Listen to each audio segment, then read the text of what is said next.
Hello everyone. तो previous lecture में हमने बात कर ली थी आइसोकोरिक प्रोसेस तक, है ना। हम केस 1 पढ़ रहे हैं अभी भी। केस 1 में हमने क्या डाला था कि आइडियल गैस के लिए बात कर रहे हैं, है ना। किसके लिए बात कर रहे हैं हम? आइडियल गैस के लिए। केस 2 में हम बात करेंगे केमिकल्स रिएक्शंस के लिए, ठीक है। तो आज हम छोटा सा एक टॉपिक बचाता है इसमें आपका आइसोबारिक प्रोसेस, है ना। Isothermal process, adiabatic process and isochoric process को हम कंप्लीट कर चुके हैं in case of ideal gas. तो आज हम बात करेंगे आइसोबारिक प्रोसेस के बारे में। तो अगर हम आइसोबारिक प्रोसेस की बात करें तो आइसोबारिक का मतलब क्या था? जिसमें प्रेशर कांस्टेंट हो जाए, है ना।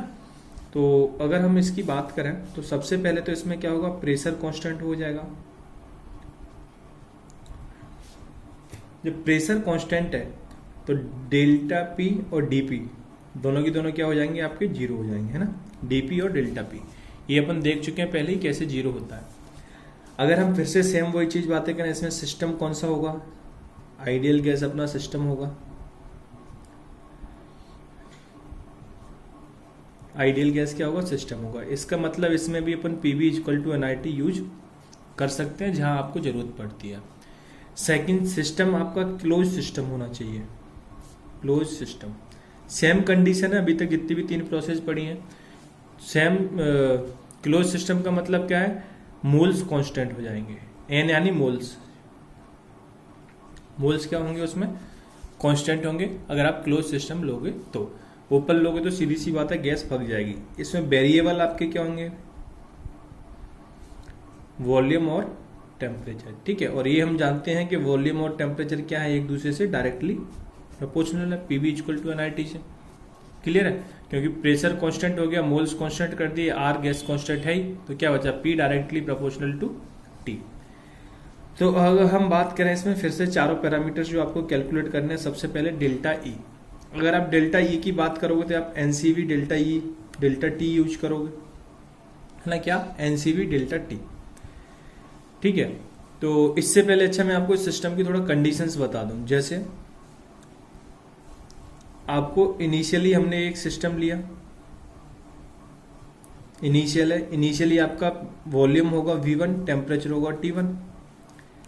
फाइनल स्टेट पर आपका वॉल्यूम होगा V2 और टेम्परेचर होगा T2।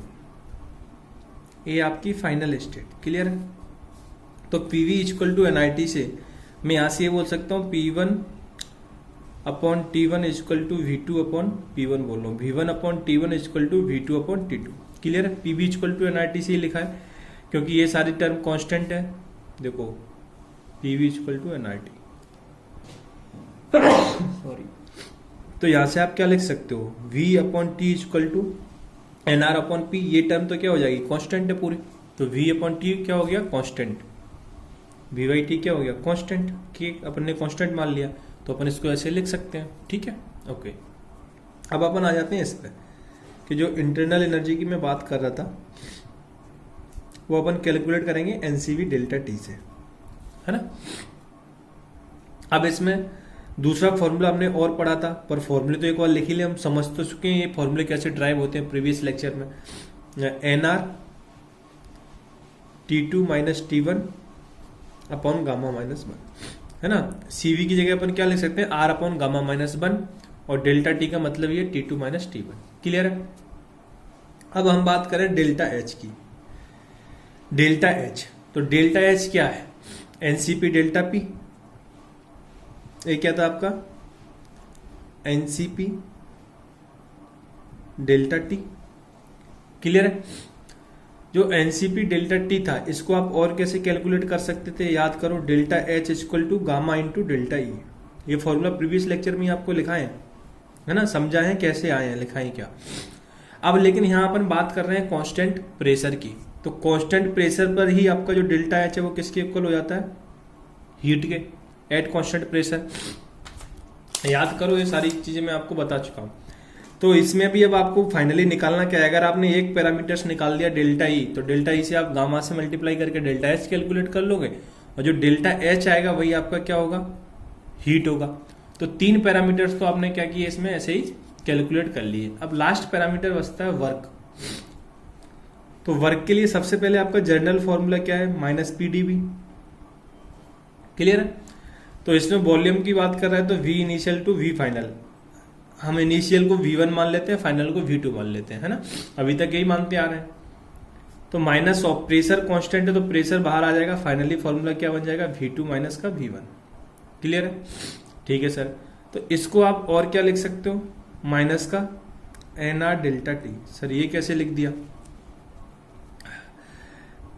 देखो यहां पे अपने क्या लिखा, माइनस का NR डेल्टा टी। यहां से देखो मैं इसको क्या लिख सकता हूं, PV2 और PV1, है ना। तो यहाँ पे आपका N और R तो कांस्टेंट है, तो ये हो जाएगा T2 और ये क्या हो जाएगा NR T1। क्लियर है। अब आप कर दो इसको इक्वेशन नंबर फर्स्ट मान लो, इसको इक्वेशन नंबर सेकंड मान लो।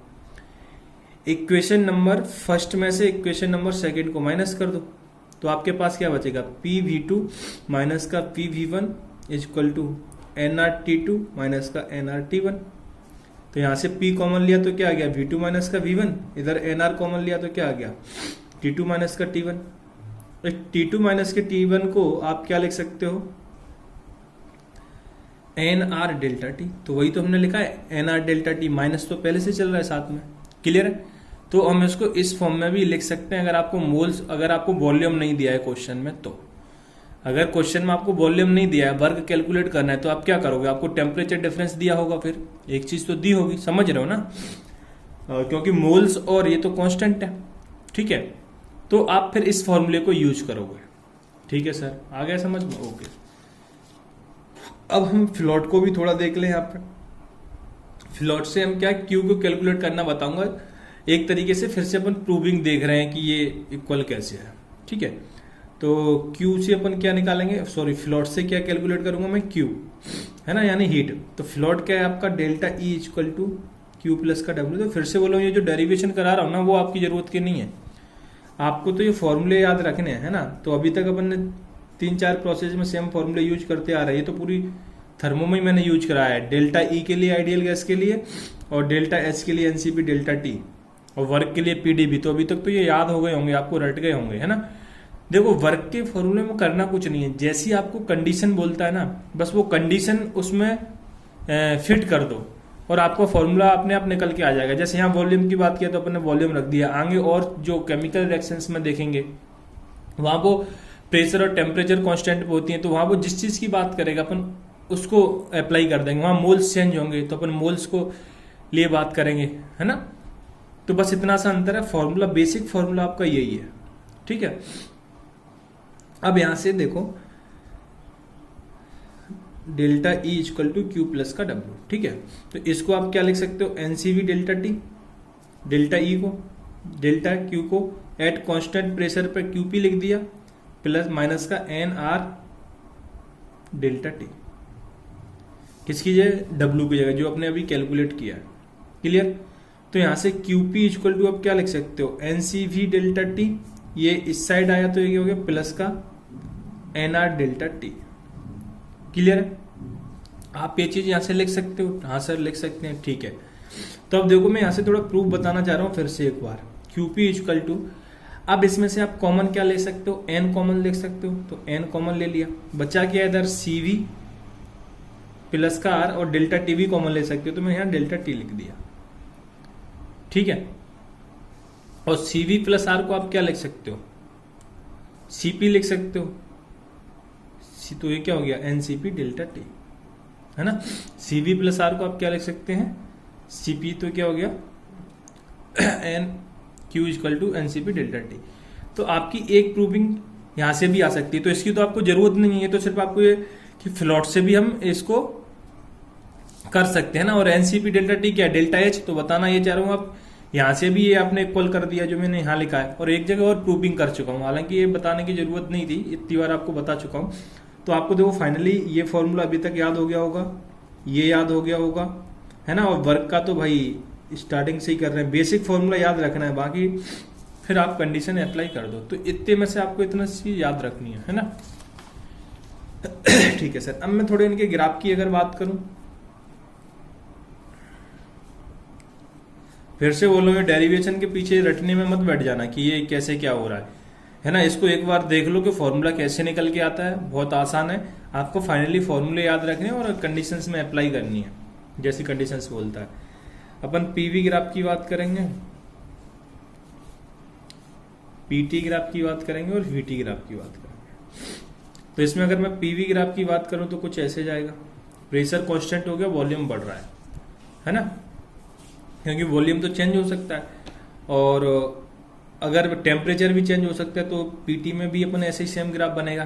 प्रेशर कांस्टेंट है, टेम्परेचर आपका इंक्रीज हो रहा है ना। वॉल्यूम और टेम्परेचर एक दूसरे के डायरेक्टली प्रोपोर्शनल है, तो ये ग्राफ आपको पता है स्ट्रेट लाइन इस तरीके से जाएगा, क्योंकि दोनों ही इंक्रीज होना चाहिए। देखो वॉल्यूम भी इंक्रीज हो रहा है, टेम्परेचर भी इंक्रीज हो रहा है। मान लो यहाँ टेम्परेचर ये था, वॉल्यूम ये था, इस पॉइंट पे वॉल्यूम ये हो गया, टेम्परेचर ये हो गया, समझ रहे हो ना। तो दोनों चीज इंक्रीज हो रही है, वो स्ट्रेट लाइन जाता है। बस आप इसके एरो का विशेष ध्यान देना, एरो किस साइड है ना, ठीक है। तो ये आपकी बात हो गई किसके बारे में, आइसोबैरिक प्रोसेस। इस पे एक क्वेश्चन करते हैं, फिर अपन इस टॉपिक को वाइंड अप करते हैं।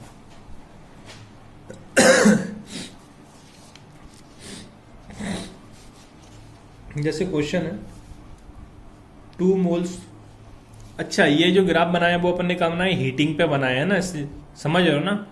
हीट करना चाहो तो लिख लेना है ना कि हीटिंग हो रही है, उस कंडीशन में ग्राफ बनाया जो मैंने अभी बनाया आपके पास। ये किस कंडीशन में, जैसे हीटिंग वाली कंडीशन में हीट करोगे तो वॉल्यूम बढ़ेगा, हीट करो तो टेम्परेचर भी बढ़ेगा, और हीट करने पे वॉल्यूम और टेम्परेचर दोनों बढ़ेंगे, है ना। तो ये हीटिंग पे question 2 moles of helium gas is heated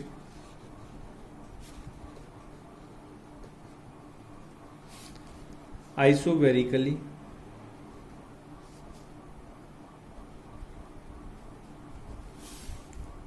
such that its temperature change by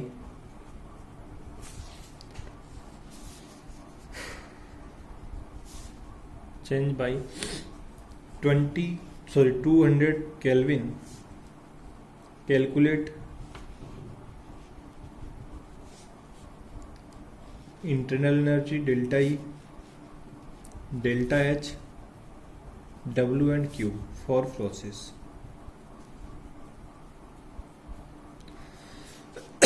clear है। अब देखो इस क्वेश्चन में आपको क्या बोला है।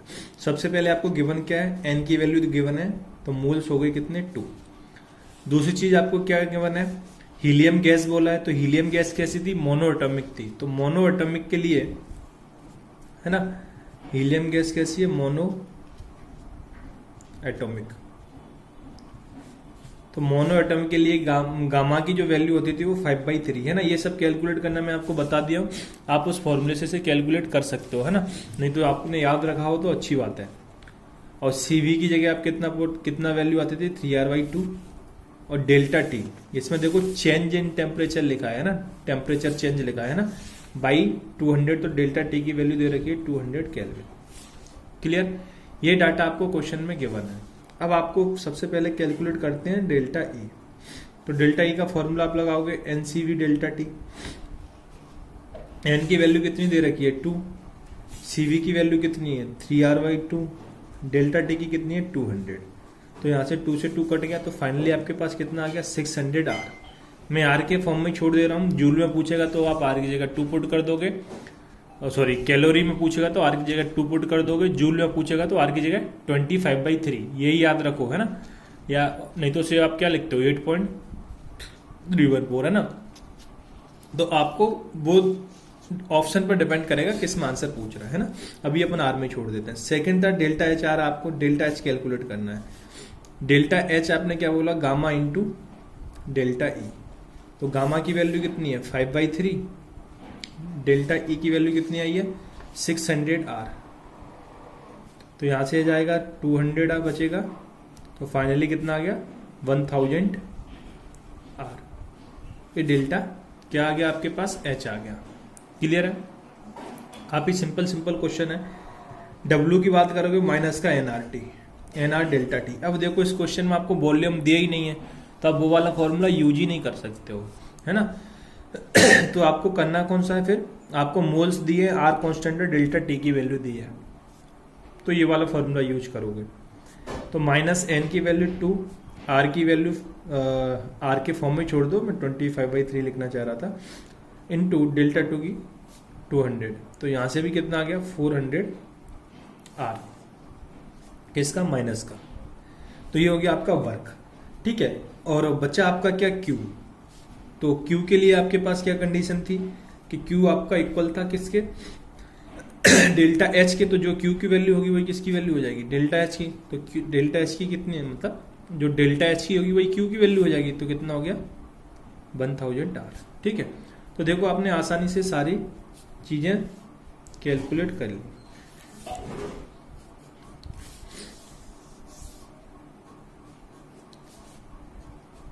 ठीक है, तो ये आपने चारों चीज कैलकुलेट कर ली है ना। तो देखो काफी आसान है चीजें, अगर आपने प्रीवियस लेक्चर में जो भी पढ़ाया जा रहा है उसको थोड़ा पढ़ के आ रहे हो तो क्लियर है। ठीक है सर, आप इसको इंटरनल एनर्जी के फॉर्मूले से भी कैलकुलेट कर सकते थे, किसको, डेल्टा क्यू को। समझ रहे हो ना सर, इंटरनल एनर्जी का कौन सा formula, sorry first law of thermodynamics का, delta Q equal to Q plus W से। आपको डेल्टा ई की वैल्यू पता है कितना, 600 आर, प्लस क्यू की वैल्यू कैलकुलेट करनी है, इक्वल आर, डब्ल्यू की वैल्यू कितनी है, माइनस का 400 आर। तो यहां से क्यू की वैल्यू कितनी आ जाएगी, ये इस साइड जाएगा तो प्लस का हो जाएगा, तो 1000 आर। चाहे जैसे निकालो, जैसे आपका मन हो, है ना। बस आपको चीजें समझ में आना चाहिए, ठीक है। ओके सर, उम्मीद करता हूँ ये सारी चीजें क्लियर हो गई होंगी। अब अपन आते हैं केस 2 पर, वेरी वेरी इंपॉर्टेंट, उससे भी ज्यादा इंपॉर्टेंट ही है। इस पे आपके क्वेश्चंस पूछे जाते हैं, खासकर नीट की बात करूं तो इससे ही क्वेश्चन पूछे जाते हैं। मैं यही बोलूंगा, मतलब बोलूंगा कि 70-80% क्वेश्चन आपके इससे ही आएंगे। क्योंकि इसमें दोनों चीज आगे भी मिक्स होती हैं। कौन सा जो थर्मोकेमिस्ट्री आपको पढ़ाया हूँ उसका भी कॉन्सेप्ट लगते हैं आप, ठीक है। हम केस 2 की बात करेंगे, केमिकल रिएक्शन। केमिकल रिएक्शन देखो सीधी सी बात आनी है, केमिकल रिएक्शन केमिस्ट्री में अपन क्या पढ़ते हैं, केमिकल रिएक्शन ही तो पढ़ते हैं, तो वो उससे ज्यादा पूछेगा। थर्मोडायनेमिक्स की वैसे बात करें तो वो तो आप फिजिक्स में भी पढ़ते हो ना, तो उससे फिजिक्स में क्वेश्चन आता ही है। अगर मैं इस चैप्टर की बात करूं, थर्मोडायनेमिक्स पूरा, थर्मोकेमिस्ट्री और थर्मोडायनेमिक्स मिला के, तो इससे हर साल एक क्वेश्चन आता ही है, चाहे जेई की बात हो चाहे नीट की बात हो, है ना। तो ये चैप्टर तो आपको अच्छे से करना ही है। तो केमिकल रिएक्शंस की बात करना है, तो सबसे पहली बात आपको ये पता होना चाहिए, केमिकल रिएक्शंस कांस्टेंट प्रेशर और टेम्परेचर पर कराई जाती हैं, ठीक है। तो इसमें हम क्या बोल रहे हैं कि chemical reaction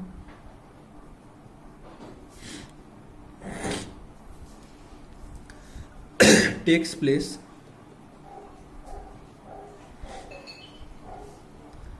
at constant pressure and temperature, है ना। ये चीज आपको याद रखनी है कि जितनी भी केमिकल रिएक्शंस हम करा रहे हैं वो कांस्टेंट प्रेशर एंड टेम्परेचर पर कराया जाता है। जब आप कांस्टेंट एंड टेम्परेचर पर करा रहे हैं, है ना, तो हम बात करें केमिकल रिएक्शंस में होता क्या है। केमिकल रिएक्शन में रिएक्टेंट आपका कन्वर्ट होता है किस में, प्रोडक्ट में। किस में, प्रोडक्ट में। तो मतलब ये हुआ आपका रिएक्टेंट एक अलग सब्सटेंस हो गया, प्रोडक्ट एक अलग सब्सटेंस हो गया। ये तो मानते हो कि नहीं मानते हो? हाँ सर मानते हैं। कैसे? सर रिएक्टेंट में मान लो दो ए और बी रिएक्ट कर रहे हैं, एक प्रोडक्ट सी का फॉर्मेशन कर रहे हैं, तो हो सकता है ए और बी अनस्टेबल हो, सी स्टेबल हो। समझ रहे हो ना। तो दोनों क्या हो गए, सब्सटेंस अलग हो गए। जब सब्सटेंस दोनों अलग हो गई तो क्या उनकी डेल्टा ई की वैल्यू कभी जीरो हो सकती है? नहीं हो सकती, क्योंकि दोनों की जीरो फिर क्या होगी, कोई मतलब जो एनर्जी है, इंटरनल एनर्जी है, वो क्या होगी, डिफरेंट होगी, है ना। अभी सारी चीज समझाऊंगा कॉन्सेप्ट वाइज।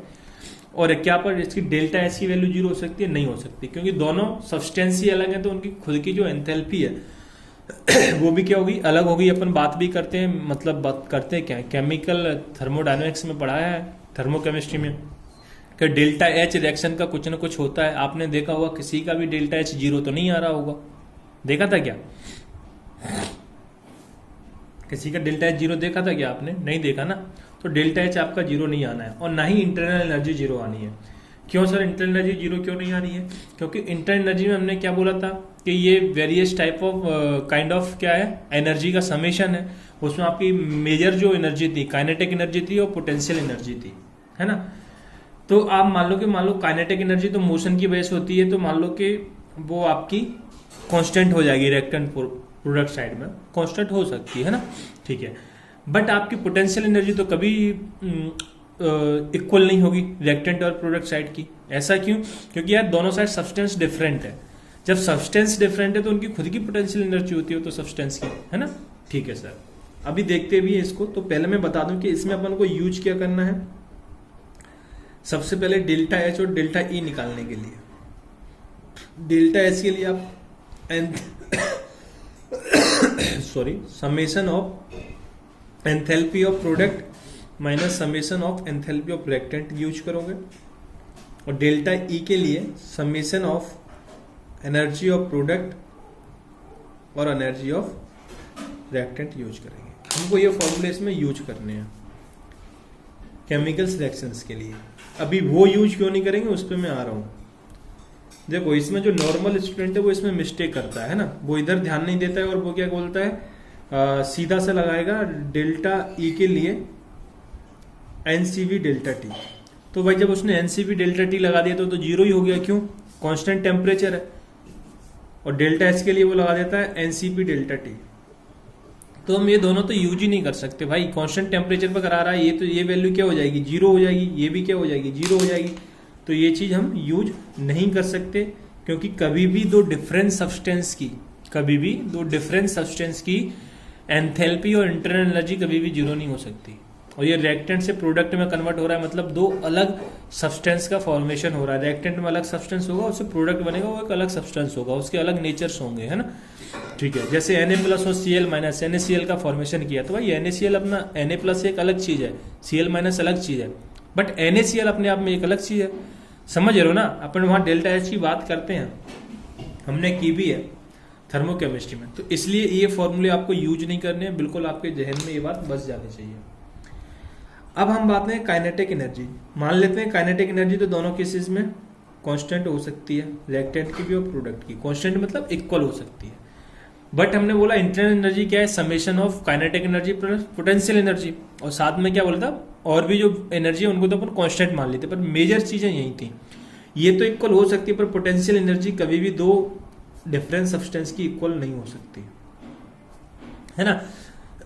दो डिफरेंट सब्सटेंस की इक्वल नहीं हो सकती। तो जब ये इक्वल नहीं तो भाई इंटरनल एनर्जी मान लो इसकी वजह से होगी, जीरो तो नहीं हो सकती, ठीक है। तो जब ये ही इक्वल नहीं है पोटेंशियल एनर्जी, तो आपकी इंटरनल एनर्जी भी क्या नहीं होगी, रिएक्टेंट और प्रोडक्ट की कभी भी इक्वल नहीं होगी, है ना। तो फाइनली ये सब बताने के पीछे आपका लॉजिक यही है कि आपको ये फॉर्मूले यूज नहीं करने हैं। रीजन साफ समझ में आ गया। अपन ने क्वेश्चंस भी किए हैं कि किसी भी क्वेश्चन की डेल्टा एच में बता दिया तो जीरो होते ही नहीं है, अपन उसी बेसिस पे रिएक्शन को वो करते हैं, है ना। अपन अगर रिएक्शन हो रही है तो, है ना, ठीक है। और ये इंटरनल एनर्जी मैंने यहाँ से आपको बता दिया कैसे होती है ना। अब यहाँ से वैसे अपन तो बात करते आए हैं, पर फिर भी यहाँ अपन को याद क्या रखना है, हीट एट कांस्टेंट प्रेशर।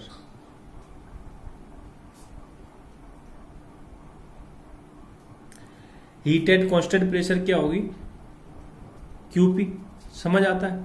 और इस क्यूपी को आप क्या लिख सकते हो, डेल्टा एच। कई बार बताया है, अभी भी बताया है ना। क्योंकि इसमें भी क्या है, कांस्टेंट प्रेशर की बात कर रहे हैं, पर मैं बार बार बताऊंगा क्योंकि ये है इतनी इंपोर्टेंट। इस चैप्टर में देखा जाए ना 10 से 15 फॉर्मूले से ज्यादा नहीं है इस पूरे चैप्टर में, है ना। अगर आप सीक्वेंस से पढ़ते आ रहे, आप देख रहे होगे अभी अपन ने जो मेन पार्ट जो पढ़ा है केस 1 से, तो उसमें आपने सिर्फ 4 फॉर्मूले यूज किए हैं सब जगह। वही फॉर्मूले यूज होने, अभी भी बस उनका मॉडिफिकेशन हो जाएगा फॉर्मूले का। अभी देखेंगे अपन heat at constant volume that is QV, तो ये क्या हो जाएगी आपकी इंटरनल एनर्जी, ठीक है। अब देखो ये मैं बताना क्या चाह रहा आपको। अब इसमें जो क्वेश्चंस अपन करने वाले हैं, किसमें, इस केस 2 के अंदर केमिकल्स रिएक्शन में, तो केमिकल्स रिएक्शन में इन दोनों में से आपको या तो डेल्टा एच दिया होगा तो डेल्टा ई पूछेगा, या फिर डेल्टा ई दिया होगा तो डेल्टा एच पूछेगा। सिर्फ इस टाइप के क्वेश्चन इस टॉपिक में बनते हैं। तो ये अपने आप में एक आसान टॉपिक भी हो जाता है, पर टफ इसलिए हो जाता है क्योंकि आपको थर्मोकेमिस्ट्री इसमें आना चाहिए। जैसे बोल दिया कंबशन ऑफ CH4, तो उसकी रिएक्शन लिख के नहीं देगा, दे दे तो भाई एक लग्जरी हो जाएगी आपके लिए, है ना। मैक्सिमम केसेस में सिंपल सिंपल सिलेक्शन है, क्योंकि मैंने ये सब आपको हम लिखना सिखा दिए, अभी मैं बात करूंगा इनकी। तो इसमें आपको टप अपने आप में इसलिए हो जाता है क्योंकि रिएक्शंस आपको लिखनी पड़ती है, फिर फॉर्मूला अप्लाई करता है। जबकि इसमें रिएक्शंस दी तो फिर कुछ नहीं है इस क्वेश्चन में, काफी आसान है। एक चीज दी है, दूसरी निकालनी है, मतलब समझ गए ना, एक ही फॉर्मूला याद रखना होगा फिर तो इसमें। ठीक है, तो इसमें आपको क्या होगा, एनी1 गिवन होगा, इन दोनों में से कोई एक गिवन होगा, दूसरा कैलकुलेट करना होगा। अब हम थोड़ा बात करते हैं इसके वर्क को कैसे कैलकुलेट करेंगे। जब मैं वर्क की बात करते हैं अपन, वर्क क्या है, W, तो पहले बेसिक फॉर्मूले पर जाओ, माइनस का PdV। क्लियर, बस अब कंडीशंस आप डाल दोगे किसके अकॉर्डिंग, हाँ बोलो जल्दी से, जो कंडीशन जैसा वो क्वेश्चन में बोल रहा है। जब अपन आइडियल गैस की बात कर रहे थे तो हम वॉल्यूम चेंज हो रहा था, तो अपन V1 to V2 ले रहे थे। बट यहाँ अपन बात कर रहे हैं किसकी, केमिकल्स रिएक्शंस की। तो इसमें अपन जो वॉल्यूम लेंगे, अब किसका लेंगे, रिएक्टेंट का और प्रोडक्ट का, रिएक्टेंट का और प्रोडक्ट का। ठीक है, समझ गए ना। बस आपने क्या की, कंडीशन अलग डालनी, वहां आपने आइडियल गैस के अकॉर्डिंग कंडीशन डाली, यहाँ आपने केमिकल्स रिएक्शन के अकॉर्डिंग कंडीशन डाली, पर बेसिक फॉर्मूला तो सेम है, माइनस PdV। समझने की कोशिश करिएगा, है ना, तो आसान हो जाएगा, फॉर्मूले याद रखना। यहां से माइनस ऑफ P तो कांस्टेंट है, बात कर चुके हैं, केमिकल्स रिएक्शन कांस्टेंट प्रेशर और टेम्परेचर हो रही है, तो Vp dV का इंटीग्रेशन क्या करोगे भाई, V, और लिमिट पुट करोगे तो क्या हो जाएगा, माइनस ऑफ लिमिट मतलब ये, तो अपर लिमिट माइनस का लोअर लिमिट। ये आ गया आपका एक बेसिक जर्नल फॉर्मूला, बट आपको ये यूज नहीं करना है ये फॉर्मूला, क्योंकि केमिकल रिएक्शंस में आपको वॉल्यूम नहीं दिएगा, वो वॉल्यूम वाले क्वेश्चंस देगा, वो थोड़ा एक लेवल अपने आप में बढ़ जाएगा, नीट में नहीं आएगा। फिर भी अपन एक दो क्वेश्चन इस पर देखेंगे। आपका जो फॉर्मूला जो यूज होगा वो अभी मैं बता रहा हूं, नीचे वाला यूज होगा। तो यहां से अगर मैं पहले वर्क का एक फॉर्मूला लिख दूं, general formula, B product minus B reactant, तो देखो भाई कुछ है क्या, यही तो आप वर्क का अभी तक फॉर्मूला पढ़ते आ रहे, तो नया फॉर्मूला तो नहीं बोलना चाहिए। बस इसमें V2 माइनस V1 की जगह क्या हो जाएगा, प्रोडक्ट माइनस रिएक्टेंट। वैसे भी आप ये समझ लो, रिएक्टेंट से प्रोडक्ट जा रहे हो तो इधर को V2 इधर को V1 मान लो, तो आपको याद रह जाएगा प्रोडक्ट माइनस रिएक्टेंट। ठीक है सर, इसमें कंडीशन आपको क्या रखनी है, इन एनी केमिकल्स रिएक्शन, वो सुनो पहले लिखो, in any chemical reaction measures change in volume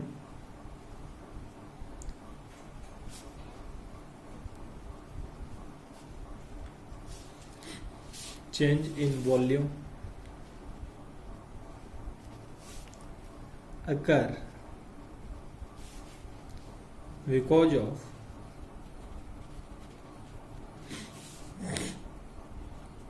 gases, that is volume of solid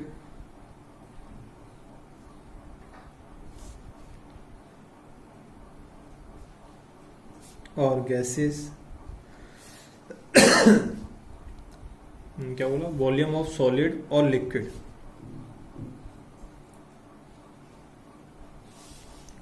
negligible,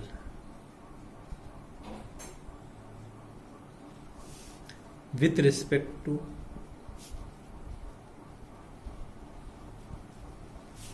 volume of gas. Sir मतलब क्या हुआ, मतलब बता दो पहले। ठीक है बेटा, देखो इसमें हमने क्या लिखा है कि एनी केमिकल्स रिएक्शन में मेजर चेंज होगा in volume occur because of gas. Volume में चेंज किसकी वजह से होगा, केमिकल्स रिएक्शन में सिर्फ गैस की वजह से। जब आप रिएक्टेंट प्रोडक्ट में क्या यूज कर रहे हो, गैस यूज कर रहे हो। ठीक है, वॉल्यूम ऑफ सॉलिड और liquid negligible with respect to volume of gas. आपको सॉलिड और लिक्विड के वॉल्यूम को निग्लेजिबल माना है। अब इसका मतलब क्या है, जैसे मान लो ये बॉटल है मेरे पास, अभी तो ये फुल भरी है ना, तो इसका अभी वॉल्यूम आप कितना मानोगे, 800 ml होगा, इतना ही होगा, मानते हो ये चीज 800 ml होगा। ठीक है, आप सॉलिड में भी करोगे तो वॉल्यूम में ज्यादा चेंज नहीं आएगा, इसको आइस फॉर्म में ले जाओगे तो, है ना। बट इसी को मैं गैस बना दूं, वेपर बना दूं, तो वेपर बना दिया तो इसका मतलब क्या हुआ, ये कितना वॉल्यूम में ऑक्यूपाई कर लेगी। जिस रूम में मान लो मैं वीडियो शूट कर रहा हूँ, अगर मैं इसी में इसकी वेपर बना के छोड़ दिया, तो मैं जब इसकी वेपर बना के छोड़ दिया तो इसने क्या किया, इस पूरे रूम के वॉल्यूम को ऑक्यूपाइड कर लेगी। समझ रहे हो ना, गैस तो पूरे में फैल जाएगी। अगर मैं इसी को बोतल से बाहर निकाल दूं तो ये कितना वॉल्यूम ऑक्यूपाई कर पाएगी, सोच पा रहे हो ना। आप एक गिलास पानी लो सिंपल सा घर में, आप उसको जमीन पे फैला दो, उसने कितना वॉल्यूम ऑक्यूपाइड किया, उसी एक गिलास पानी की आपने क्या किया, आइस जमा के जमीन पे गिरा दी, कितना वॉल्यूम ऑक्यूपाइड किया। दूसरी कंडीशन क्या लो, तीसरी कंडीशन क्या, फिर आप क्या करो, उसको वेपर बना दो, पूरे पानी को, पूरे एक गिलास पानी की वेपर बना दो, उसे कलेक्ट करो, रूम में छोड़ दो, फिर देखो उसने कितना वॉल्यूम ऑक्यूपाइड किया। समझ रहे हो ना। तो कई टाइम्स, मतलब 100 of times, thousands of times उसमें मैं तो बोलूंगा क्या हो जाएगा, डिफरेंस हो जाएगा वॉल्यूम में, क्योंकि रूम के वॉल्यूम तो समझ रहे हो ना, पूरा लेंथ ब्रेड्थ सबको कवर करेगी गैस, तो मतलब लाखों में पहुंच जाएगा वो तो वॉल्यूम गैसेस में, उसी एक गिलास वाटर से। तो आप समझ पा रहे हो ना ये चीज। तो मतलब इसमें डिफरेंस क्या है, ज्यादा। तो इसके कंपेरिजन में वाटर और सॉलिड का, मतलब लिक्विड और सॉलिड का वॉल्यूम क्या है, काफी कम है, तो उसको हम क्या नेग्लिजिबल मान के चलेंगे, और गैसेस का वॉल्यूम होगा तो हम कंसीडर करके चलेंगे। ठीक है।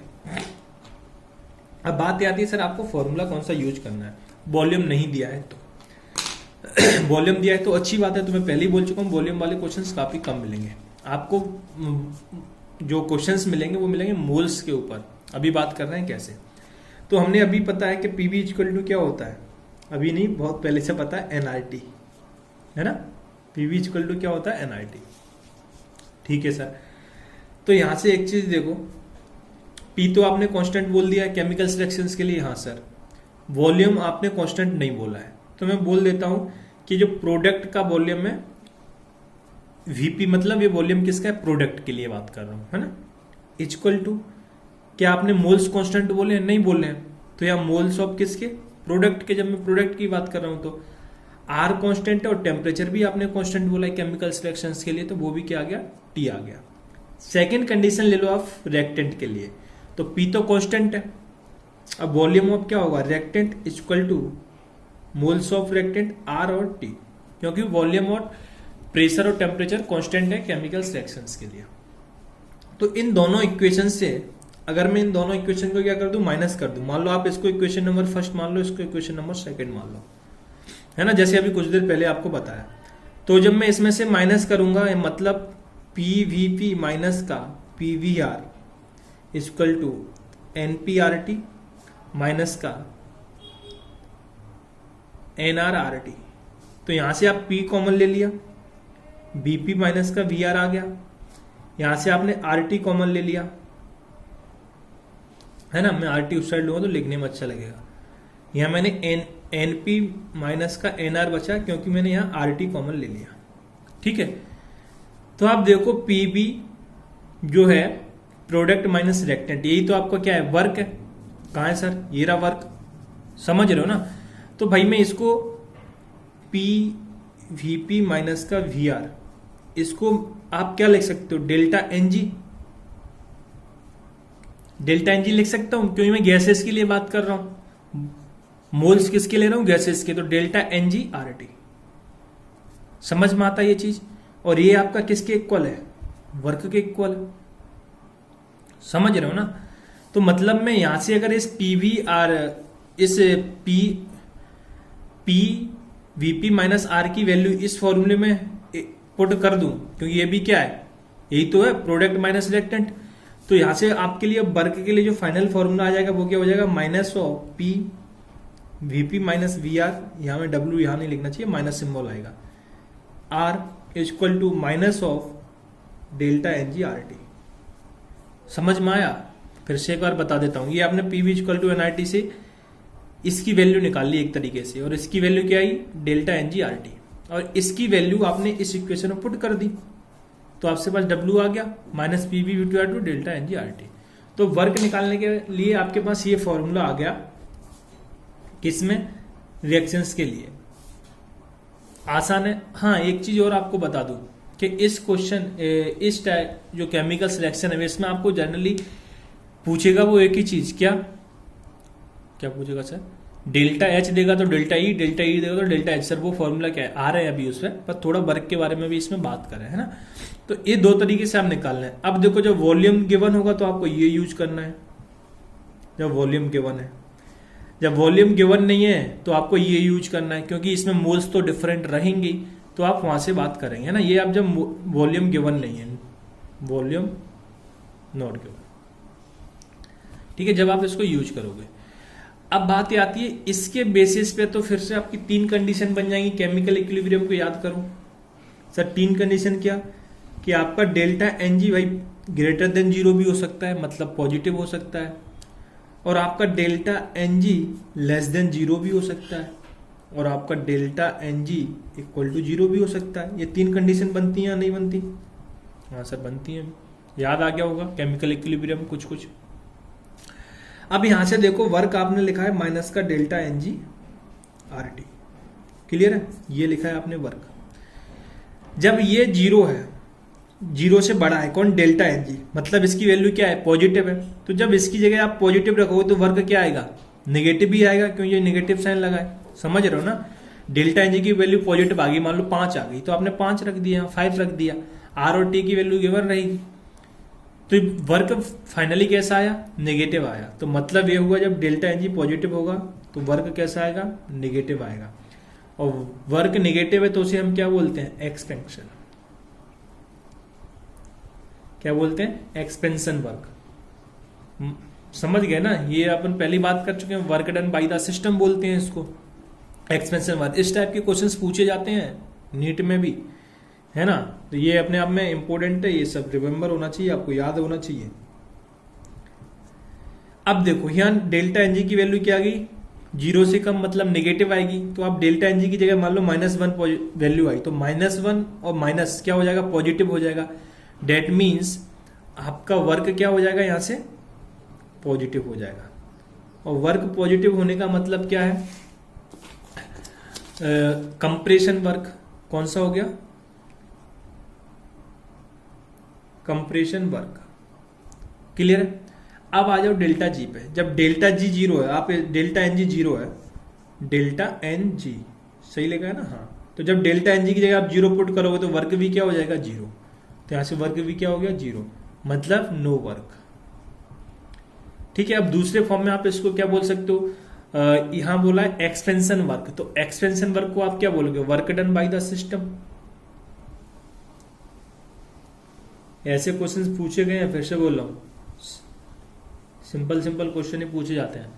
और दूसरा आप क्या बोल सकते हो? दूसरे वे में आपसे कंफ्यूज करने के लिए क्या बोल सकते हैं? Work done by the system को दूसरी तरीके से आप कैसे बोल सकते हो? वर्क डन ऑन सराउंडिंग, है ना? कि वर्क डन आपके सराउंडिंग के द्वारा किया जा रहा है ना? Work done on surrounding, work done on surrounding, clear? जी सर। अब इधर आ जाओ, कंप्रेशन वर्क को आप क्या बोलोगे? Work done on system. क्यों? यहाँ पिस्टन था ना, याद आ रहा हो तो पिस्टन को ऐसे दबाते हो तो वो सिस्टम पे वर्क हो रहा है ना? तो अभी तक ये भी चीजें याद हो गई होंगी अगर अच्छे से लेक्चर फॉलो कर रहे हो तो। Work done on the system, ठीक है। दूसरे वे में कंफ्यूज करने के लिए क्या बोलेगा? Work done by surrounding. दोनों का मीनिंग सेम है, work done by surrounding, clear? तो ये कंडीशंस हैं जो आपको पता होना चाहिए, है ना? फिर से बोलो, ये इंपॉर्टेंट है, ये फॉर्मूला भी आपको याद होना चाहिए, ठीक है। अब हम कुछ क्वेश्चंस की बात करते हैं। इसके क्वेश्चंस कैसे पूछ सकता है? जैसे क्वेश्चन है, in which of the following process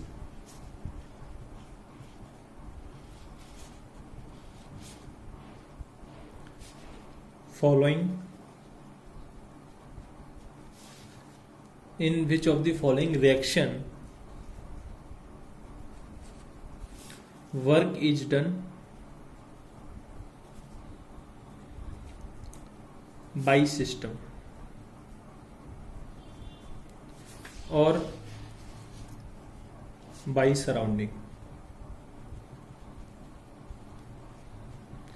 ठीक है, आपको कुछ रिएक्शंस दे रखी हैं नीचे, मतलब अभी दे रहे हैं, उसमें आपको बताना है कौन सी reaction work done by system को शो करती है और कौन सी वर्क डन बाय सराउंडिंग को शो करती है। आप बता कहां से पाओगे? देखो यहां से ही बता पाओगे। फिर से बोलोगे conditions. Work done by system कब बोलोगे? जब नेगेटिव आएगा। वर्क डन बाय सराउंडिंग कब बोलोगे? जब W की वैल्यू पॉजिटिव आएगी। मतलब ये हुआ डेल्टा एन जी नेगेटिव आएगा। अब इससे याद रख लो ना सीधा, डेल्टा एन जी नेगेटिव आएगा तो वर्क डन बाई सराउंडिंग बोलोगे, और डेल्टा एन जी पॉजिटिव आएगा तो वर्क डन बाई सिस्टम बोलोगे। तो रिएक्शंस हैं आपके पास। First PCl5 gas, it converts PCl3 gas plus का Cl2 गैस। डेल्टा एनजी कैसे कैलकुलेट करने आता है कि नहीं आता? केमिकल इक्विलिब्रियम में पढ़ा होगा, एक बार मैं बता देता हूँ, ठीक है, जिससे कि आगे क्वेश्चन आप पहले से अटेम्प्ट कर दो। डेल्टा एनजी मेरे को इसका कैलकुलेट करना है, तो कैसे करोगे? Number of moles of reactant side के, किसके? गैसेस के। Number of moles, sorry product side के, number of reactant of gaseous moles, किसके? प्रोडक्ट के, है ना। तो मैं यहाँ सीधा ये लिख दूं, मोल्स ऑफ प्रोडक्ट कौन से वाले? गैस वाले, माइनस मोल्स ऑफ रिएक्टेंट कौन से वाले? गैस वाले। समेशन लगा लो भाई, जिससे आपको याद आए। तो यहाँ से ये फॉर्मूला बना दिया, वैसे आपने पढ़ा होगा, केमिकल इक्विलिब्रियम में काफी यूज होता है। अब देखो यहाँ कितने मोल्स हैं गैस के? 1 2 रिएक्टेंट साइड में कितना है? 1 माइनस का 1, तो डेल्टा एनजी की वैल्यू कितनी आ गई? +1। जब +1 आई है तो आपका ये क्या होगा? Work done by the system हो गया, और work done on by the surrounding होगा। Very good. अब इसमें आपकी W की वैल्यू क्या आएगी? नेगेटिव आएगी, तो work done by the system बोलोगे, है ना। क्या बोलोगे इसमें? Work done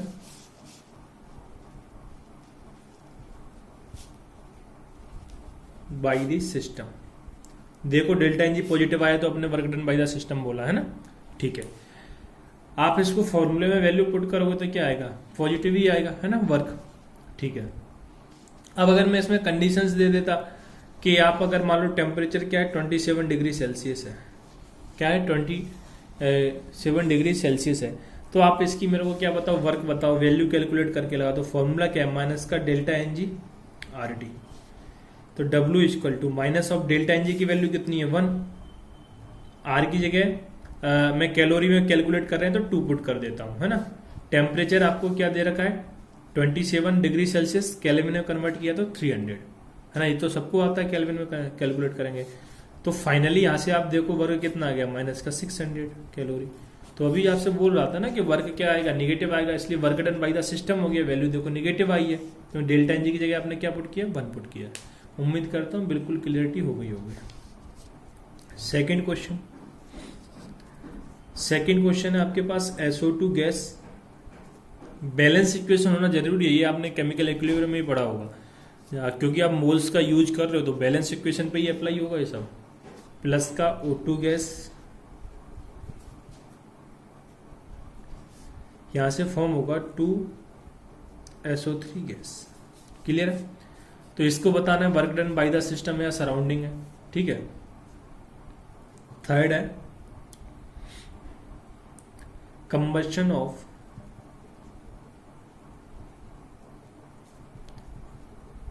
graphite, carbon graphite, ठीक है। तो अब आपको ये चीजें क्या करना है? सॉल्व करना है, ठीक है। 3 क्वेश्चन है, तो मैं पहले इसकी बात कर लेता हूं। तो इसका डेल्टा एनजी आप कैसे निकालोगे? इधर प्रोडक्ट साइड में 2 गैस हैं तो 2, माइनस रिएक्टेंट साइड में 1 और 2 कितनी हो गई? 3। तो फाइनली डेल्टा एनजी की वैल्यू कितनी आ गई? माइनस का 1। जब डेल्टा एनजी -1 आया तो वर्क डन क्या हो जाएगा? बाय द सराउंडिंग या bye the system? Very good. क्या हो जाएगा? Work done by the surrounding, क्योंकि डेल्टा एनजी क्या आया? नेगेटिव आया। कंडीशन सभी पीछे लिखा रखी है मैंने, है ना। ठीक है सर। और मैंने ये प्रूफ भी कर लिया अपन ने। यहाँ देखो नेगेटिव ही आ रहा है जब डेल्टा एनजी पॉजिटिव आ रहा है तो, है ना। ठीक है सर। अब आ जाओ कंबशन ऑफ ग्रेफाइट। तो इस टाइप की रिएक्शन हम आपको बता चुके हैं, कंबशन ऑफ ग्रेफाइट की रिएक्शन कैसे लिख रही। तो हो सकता है ऐसी रिएक्शंस दे तो वो आपको लिख के ना दे। ऐसे कंबशन ऑफ ग्रेफाइट लिख दिया तो वो आपको हो सकता है रिएक्शन ना लिखे, तो आपको फिर क्या करना पड़ेगा? खुद रिएक्शन लिखना पड़ेगा, जो कि हम आपको सिखा चुके हैं। तो ग्रेफाइट को आप सॉलिड मानते हैं, क्या होता है? कंबशन कराता है तो प्रेजेंस ऑफ ऑक्सीजन ही होगा, है ना। तो अब आपको याद होगा कि कार्बन हमेशा कंबशन पे किस में कन्वर्ट हो जाता है? CO2 गैस में, ठीक है। तो इसका आप डेल्टा एनजी कैलकुलेट कर लो। प्रोडक्ट साइड में कितने हैं? 1, रिएक्टेंट साइड में कितना है? 1। कितना आ गया? 0। तो इसमें आप क्या बोलोगे? No work. डेल्टा एनजी 0 आएगा तो क्या हो जाएगा? No work. अब मोस्ट इंपोर्टेंट क्वेश्चन, पहले इंपोर्टेंट लिख दे रहा हूं। क्वेश्चन क्या है? Combustion of H2 gas.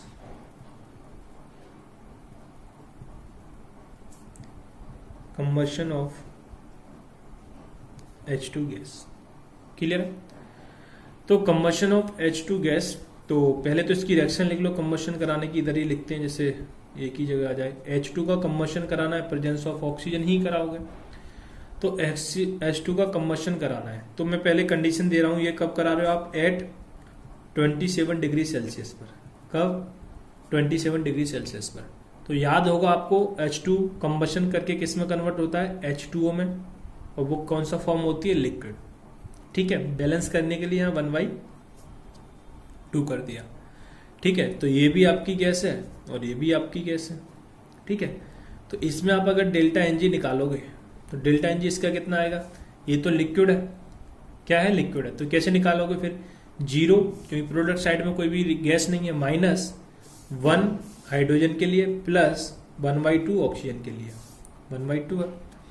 तो यहां से फाइनली वैल्यू आपके पास किससे आ जाएगी? -3/2। क्लियर है? हाँ सर। तो यहां आप क्या बोलोगे? Work done by the surrounding, bye the system. Negative आया ना? सिस्टम। ठीक है, अगर यही मैं आपको कंडीशन देता कि आपका टेम्परेचर है कितना?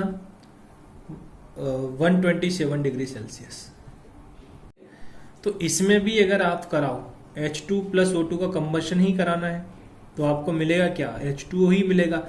बट आपको ये चीज पता होगा कि बॉइलिंग पॉइंट ऑफ वाटर कितना है? 100 डिग्री सेल्सियस। तो ये तो भाई 127 डिग्री सेल्सियस है। मतलब जो आपका यहाँ लिक्विड फॉर्म होता है वो किस में चला जाएगा? गैस में चला जाएगा। ये H2O लिखा है ना, किस में चला जाएगा? गैस में चला जाएगा। तो अब देखोगे आप यहाँ पर डेल्टा एनजी की वैल्यू डिफरेंट हो जाएगी। तो डेल्टा एनजी कितना हो जाएगा? प्रोडक्ट साइड में कितना है? 1 माइनस ऑफ रिएक्टेंट साइड में कितना है? ये गैस है 1 प्लस का 1/2, डेट इज यहां से आगे आपके माइनस का 0.5। तो आप देखो दोनों में आंसर आपका न्यूमेरिकल वैल्यू डिफरेंट आएगी। अभी और भी क्वेश्चंस करेंगे, इसमें बिल्कुल सिस्टम ही चेंज हो जाएगा, है ना? तो अभी देखते जाओ। तो इसमें देखो -3/2 आ रही थी, इसमें 0.5 आ रही है ना? तो आपकी दोनों वैल्यू क्या आ गई? डिफरेंट आ गई। तो आपको ये चीज याद रखनी है कि कब ये गैस बनाएगा, कब लिक्विड बनाएगा, है ना? तो यहां आप क्या बोलोगे? Work done by the surrounding.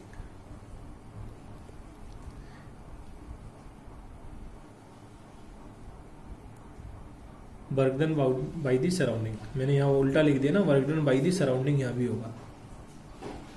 जब नेगेटिव आएगा डेल्टा एनजी तो क्या होगा? Work done by the surrounding. ठीक है, यहाँ पे वर्क क्या आएगा? पॉजिटिव। यहाँ भी वर्क क्या आएगा? पॉजिटिव। क्लियर है? ठीक है sir.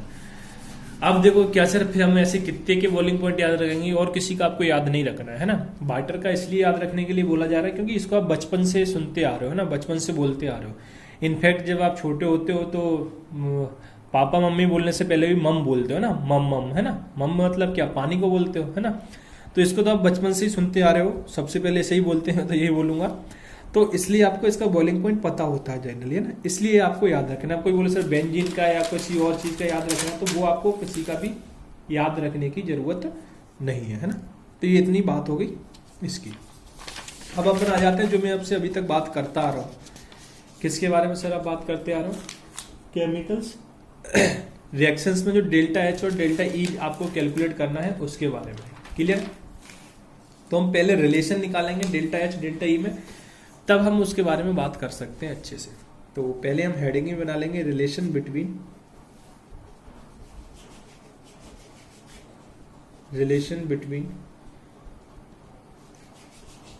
Delta H and delta E।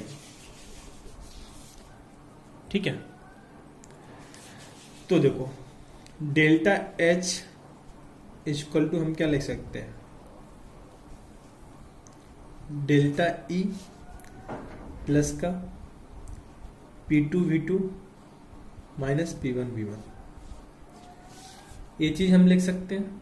हाँ सर, ठीक है। बट अपन ने बोल रखा है पहले कि प्रेशर तो आपका क्या है? कांस्टेंट है। तो अब P1 और V2 को क्या लिख सकते हो? P लिख सकते हो, जैसा कि अभी करते ही आ रहे हैं अपन, प्रीवियस उसमें किया है। तो फाइनली मैं बताना ये चाह रहा हूं delta H equal to delta E plus का पी V2 माइनस का V1, है ना। P1 और P2 की जगह आपने क्या पुट कर दिया, P पुट कर दिया, है ना। तो P पुट कर दिया, फिर P को कॉमन ले लिया, तो आपके पास ये एक रिलेशन आ गया, है ना। Delta H equal to delta E plus का P V2 माइनस V1। अब यहाँ पे जो V2 है उसको हम क्या लेंगे, प्रोडक्ट के लिए बात करेंगे जब केमिकल सिलेक्शंस की बात कर रहे हैं। V1 को क्या बोलेंगे, वॉल्यूम ऑफ रिएक्टेंट, क्योंकि हम केमिकल सिलेक्शंस की बात कर रहे हैं। तो फाइनली यहां से delta H equal to delta E plus का P volume of product minus volume of reactant. Clear. तो आपके पास एक तो ये फॉर्मूला आ गया इसके रिलेशन का, जो कि जनरल फॉर्मूला है। इसको आपको यूज कब करना है, जब प्रेशर और वॉल्यूम आपको गिवन हो। तो प्रेशर तो कांस्टेंट है तो वो भी गिवन होगा, तो वॉल्यूम आपको क्या हो बोले तो वॉल्यूम किसका, गैस का। पहले बता चुका हूं मैं, सॉलिड और लिक्विड का तो नेग्लिजिबल मान के चलना है आपको, है ना। ठीक है सर। हाँ, तो ये आपको यूज करना है कब, जब आपको वॉल्यूम गिवन हो। अगर आपको वॉल्यूम गिवन नहीं होता है तो आप कौन सा फॉर्मूला यूज करोगे, delta H equal to delta E plus का डेल्टा NG/RT। इसकी जगह डेल्टा NG/RT लिख सकते हैं, अभी पीछे प्रूव कराया हूं आपको थोड़ी देर पहले ही, है ना। ठीक है, अभी आपको प्रूविंग कराया है कि इसकी जगह हम कैसे डेल्टा NG/RT लिख सकते हैं। तो आपको मोस्ट इंपोर्टेंट है, 99% क्वेश्चन आपके इसी पे आने वाले हैं, इस टॉपिक से। वेरी वेरी इंपॉर्टेंट है, काफी यूज होता है इस फॉर्मूले का, और यही बोलूंगा इस टॉपिक में सबसे ज्यादा इंपॉर्टेंट है। इसका तो कहीं एक आध बार यूज होना है, बाकी आपसे यही कैलकुलेट कराएगा इस पूरे टॉपिक से केमिकल सिलेक्शंस के अंदर, है ना। केमिकल सिलेक्शंस का जो सेकंड केस है उसमें यही फॉर्मूला आपसे यूज होने वाला है। इसको आप कब यूज करोगे, जब टेम्परेचर आपको क्या हो गिवन हो,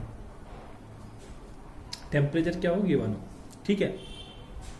हाँ सर। तो अगर आप फिर भी अगर यहां से इसको प्रूव करना चाहते हो, सर ये आता कैसे है ना, ये फॉर्मूला आ कैसे गया, delta H equal to delta E आ कैसे गई, तो उसको भी देख लो यार, है ना। पर ये आपको रटना नहीं है, ये प्रूविंग तो है ना, वो सिर्फ थोड़ा मोर कॉन्सेप्ट और क्लियर होने के लिए। Delta E equal to Q plus W, इतना मानते हो। हाँ सर। जब वो बोला कि केमिकल सिलेक्शंस तो आपकी कहाँ हो रही है, कांस्टेंट प्रेशर पर और टेम्परेचर पर हो रही है। ठीक है सर।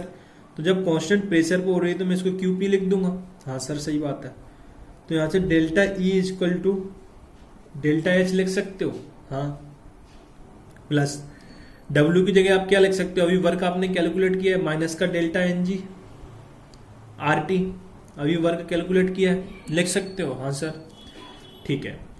डेल्टा NG को इधर लेके आ जाओ तो डेल्टा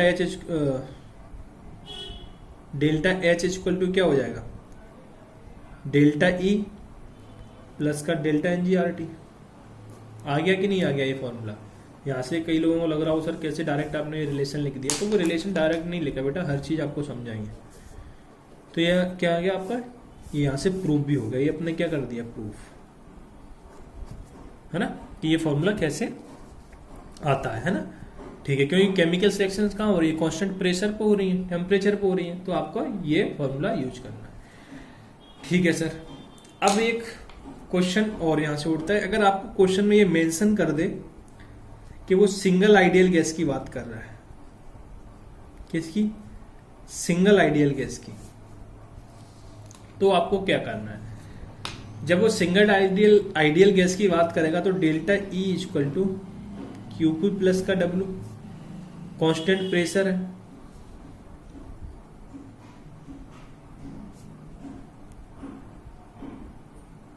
ठीक है। तो डेल्टा ई इक्वल टू क्या हो गया, QP प्लस का W। तो यहां से delta E equal to QP को आप क्या लिख सकते हो, डेल्टा H, ठीक है, और W की जगह माइनस का NR डेल्टा T। सर ये कैसे कर दिया, देखो बेटा यहाँ पे डेल्टा NG क्यों आया, क्योंकि यहाँ आपके क्या हो रहे थे, नंबर ऑफ मोल्स चेंज हो रहे थे, है ना। यहाँ पे डेल्टा NG क्यों आया, क्योंकि इसमें आपके क्या हो रहे हैं, मोल्स चेंज हो रहे हैं, टेम्परेचर कांस्टेंट है। अगर जैसे मैं इस फॉर्मूले की बात कर लूं, मेन फॉर्मूला अपना ये है, ये तो अपने प्रूविंग की है, तो तो यहाँ आपने डेल्टा एन जी लिखा, यहाँ सर आपने एन लिखा, तो यहाँ पे आपका क्या हो रहा है, मोल्स आपके क्या हो रहे हैं, चेंज हो रहे हैं, और टेम्परेचर क्या है, कांस्टेंट है। ठीक है, यहाँ आप देखो, आप सिंगल रिएक्शन की बात करोगे तो भाई मोल्स तो उतने ही रहेंगे, तो यहाँ पे इस कंडीशन में आपके क्या रहेंगे, मोल्स कांस्टेंट रहेंगे। पहले मैं पूरा लिख दूं इसको, है ना। तो यहां से आपने क्या किया, ये कर लिया, है ना। तो डेल्टा एच इक्वल टू आप क्या लिख सकते हो उसको, डेल्टा ई, इसको इस साइड लेके आओगे तो प्लस का हो जाएगा, प्लस का एन आर डेल्टा टी। ये फॉर्मूला आपको यूज करना है कब, जब सिंगल गैस लिखा हो, है ना। नहीं तो बच्चे कंफ्यूज रहते हैं, आपके मन में भी कंफ्यूजन होगा ये, है ना, क्योंकि जब एक ही गैस है तो आपको पता चल रहा है वहां डेल्टा एन जी की वैल्यू कैलकुलेट नहीं कर पा रहे सर, कैसे करें, तो मोल्स करना है जब सिंगल गैस लिखा है। अब देखो इसमें क्या हो रहा है, एक्चुअली में इसमें डेल्टा टी लिखा है ना, मतलब इसमें टेम्परेचर तो चेंज हो रहा है। ठीक है, क्या हो रहा है, टेम्परेचर चेंज हो रहा है, मतलब आपके मोल्स क्या हो गए, अब कांस्टेंट हो गए। जब सिंगल गैस आता है तो ये कंडीशन वो देगा नहीं कि क्या चेंज हो रहा है क्या नहीं हो रहा।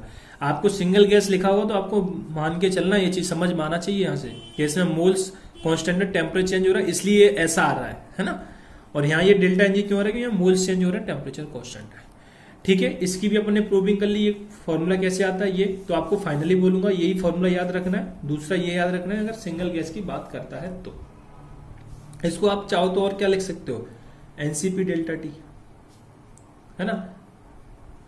डेल्टा एच इक्वल टू क्या होता है, एनसीपी डेल्टा टी। जब वो सिंगल गैस की बात कर रहा है तो एक तरीके से आइडियल गैस वाली सिचुएशन यहाँ तो हो गई, समझ रहे हो ना। ठीक है सर, अब मैं थोड़ा समराइज कर दूं इस चीज को कि अभी तक हमने वर्क के लिए कौन से फॉर्मूले पढ़ लिए हैं। जैसे वर्क के लिए अपने एक जो जनरल फॉर्मूला लिखा है माइनस का P delta B. P delta B का मतलब क्या है, माइनस पी और V2 माइनस का V1। इसका मतलब क्या है, डेल्टा बी का V2 माइनस का V1, है ना। एक तो आपने ये फॉर्मूला लिखा है, एक आपने वर्क के लिए माइनस का NR डेल्टा टी फॉर्मूला पढ़ा है। क्या, माइनस का NR डेल्टा टी, वो कौन सा सर, अभी ये लिखा है हमने वर्क के लिए, माइनस का NR डेल्टा टी, वर्क की जगह ही तो लिखा है। ठीक है,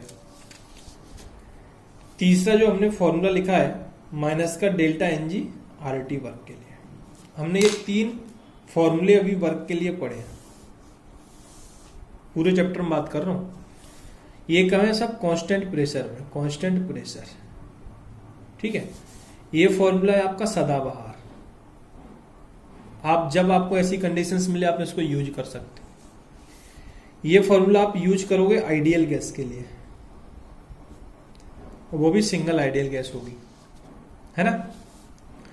और इसको आप यूज करोगे केमिकल रिएक्शन के लिए। ये मैं यहाँ आइडियल गैस देखो लिखाया हूं ना आपको, आइडियल गैस। ठीक है, और इसको आप यूज करोगे केमिकल रिएक्शंस के लिए। ठीक है सर, हाँ।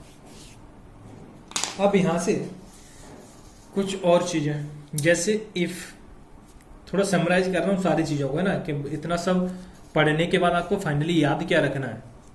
डेल्टा एन जी अगर 0 आता है तो आप ये बोल सकते हो डेल्टा एच इक्वल हो गया डेल्टा ई के। सर कैसे, क्योंकि इस टॉपिक में सबसे इंपॉर्टेंट तो यही है, जो अभी 3 पॉइंट लिखा रहा हूँ इस फॉर्मूले से ड्राइव कर रहा हूँ। आपने डेल्टा एन जी 0 पुट कर दिया तो ये टर्म पूरी 0 हो गई, तो डेल्टा एच इक्वल हो गया किसके, डेल्टा ई के।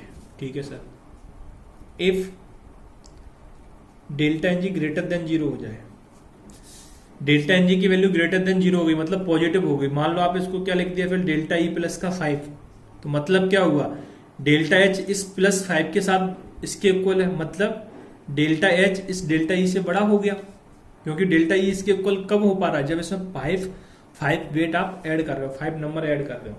तो यहां आप क्या बोलोगे, delta H greater than delta E if delta N G less than 0।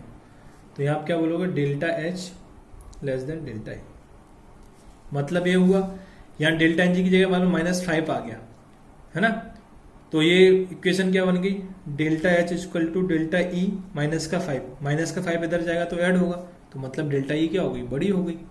ठीक है सर, हाँ। तो ये 3 कंडीशंस हैं, इंपॉर्टेंट कंडीशन है, क्वेश्चन आपसे पूछेगा इन्हीं पे।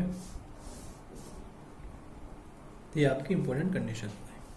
ठीक है सर, अब आ जाते हैं कुछ क्वेश्चंस।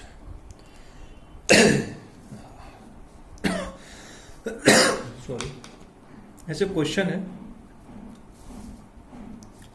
क्या सर, राइट रिलेशन बिटवीन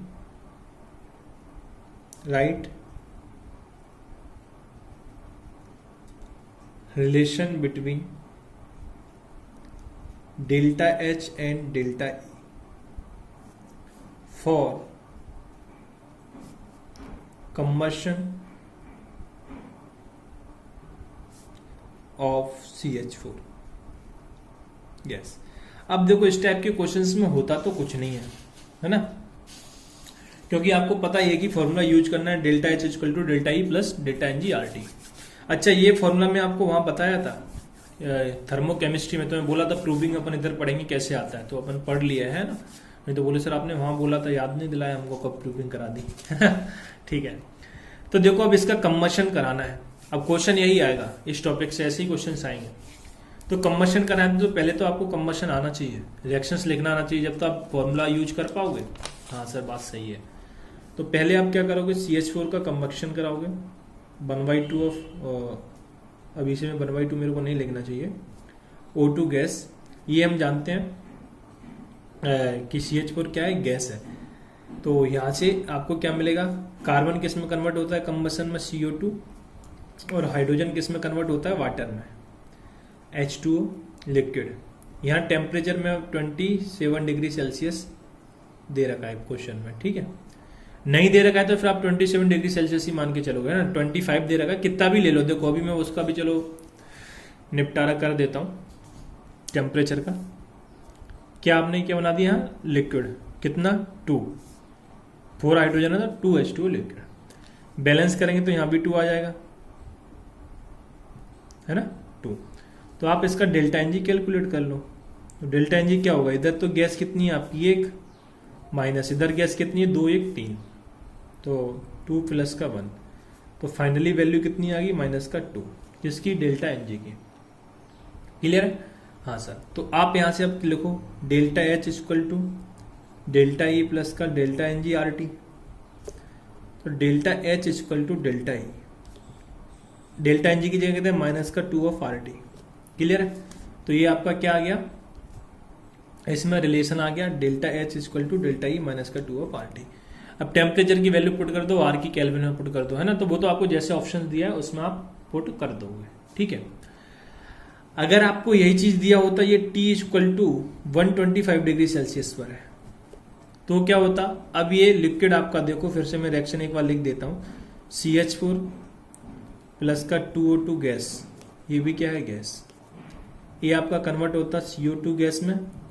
अब ये वाटर यहाँ जो लिक्विड बन रहा था 2H2, अब वो क्या बन जाएगा गैस, क्योंकि 100 डिग्री सेल्सियस क्या है बॉइलिंग पॉइंट है। तो यहां से अगर आप डेल्टा एनजी निकालोगे तो क्या आ जाएगा, इधर कितने हो गए 2 + 1 3, माइनस इधर भी कितने 3, डायरेक्ट लिख दो ना।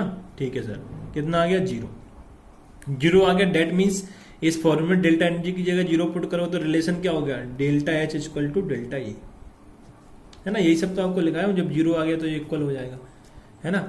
जब डेल्टा एनजी आपका नेगेटिव आएगा तो डेल्टा ई बड़ा हो जाएगा, तो ये बड़ा ई उधर जाएगा तो प्लस हो जाएगा। ये इनमें रिलेशन आ गया। ठीक है, तो इस टाइप के क्वेश्चंस पूछे जाते हैं टॉपिक्स। जैसे नेक्स्ट क्वेश्चन अभी मैं आ रहा हूं, जो आपसे बोला हूं ना टेम्परेचर वाली बात, पहले मैं और क्वेश्चंस कर रहा हूं, फिर मैं लास्ट में बताता हूं। कंबशन ऑफ इथेनॉल, इथेनॉल का कंबशन कराना है। इथेनॉल क्या होता है, C2H5OH। कंबशन कराना है तो ऑक्सीजन के साथ ही कराओगे, तो 2 ऑक्सीजन है तो क्या बनाएंगे 2 कार्बन डाइऑक्साइड। देखो ये रिएक्शन लिखना मैं आपको सिखा चुका हूं थर्मोकेमिस्ट्री में, है ना। थर्मोकेमिस्ट्री में हमने कंबशन की रिएक्शन कैसे लिखते हैं ये सब सीख चुके हैं। 3H2O लिक्विड, फिर से बोल चुका हूँ टेम्परेचर मेंशन नहीं है तो आपको मान के चलना है कि 25 है। बैलेंस करने के लिए आप 3 से मल्टीप्लाई कर दिया, तो ये मैं चलो बैलेंस 25 डिग्री सेल्सियस पर बात कर रहा हूं। तो यहाँ डेल्टा एनजी क्या हो जाएगा 2 माइनस ऑफ 1 प्लस का 3, तो फाइनली कितना आ गया माइनस का 2। क्या मैं सही नहीं हूँ? अच्छा H2O लिक्विड है ये, है ना? तो क्या लिखोगे फिर? सिर्फ 3 लिखोगे तो कितना आ जाएगा? माइनस का 1। कितना आ जाएगा यहाँ? माइनस का 1। क्लियर है? हाँ सर। तो यहाँ से रिलेशन क्या आ गया? Delta H equal to delta E minus of R T. Delta N G की जगह क्या पुट कर दिया? -1। ठीक है सर। अगर यही टेम्परेचर मैंने बोला था 125 डिग्री सेल्सियस, तो आप क्या बोलते? अब देखो डेल्टा एन जी कितना हो जाएगा। अब जो आपका वाटर था, अब ये भी क्या बन जाएगा? गैस बन जाएगा। तो मैं पहले लिख दूं कि 125 पे जो H2O वो क्या हो जाएगा? गैस हो जाएगा। तो यहाँ देखो 3 गैस तो ये हो जाएंगी H2O की, और 2 ये, कितनी होगी टोटल? 5, और इधर कितनी है? 3। तो फाइनली वैल्यू कितनी आ गई? 2। That means positive. तो अब यहां से रिलेशन क्या आ गया? Delta H equal to delta E plus का 2RT, है ना? अब डेल्टा एन जी की जगह कितना पुट कर दिया आपने? 2। तो ये रिलेशन आ गया। देखो टेम्परेचर से ऐसे पिछली बार आपने देखा था तो वहां सिर्फ न्यूमेरिकल वैल्यू चेंज हो रही थी, यहां तो पूरा सिस्टम ही चेंज हो गया। अगर मैं इसका वर्क आपसे कैलकुलेट करवाता तो इससे माइनस आ रहा है ना, समझ रहे हो ना? इससे प्लस आ रहा है डेल्टा एन जी की वैल्यू, तो वर्क इसमें माइनस आ रहा है, तो इसमें work done by the surrounding होता है, इसमें work done by the system होगा, है ना? तो सब कुछ चेंज हो जा रहा है। तो ये चीज आपको याद रखना बहुत जरूरी है। एक अगला क्वेश्चन, मतलब कंबशन ऑफ बेंजीन।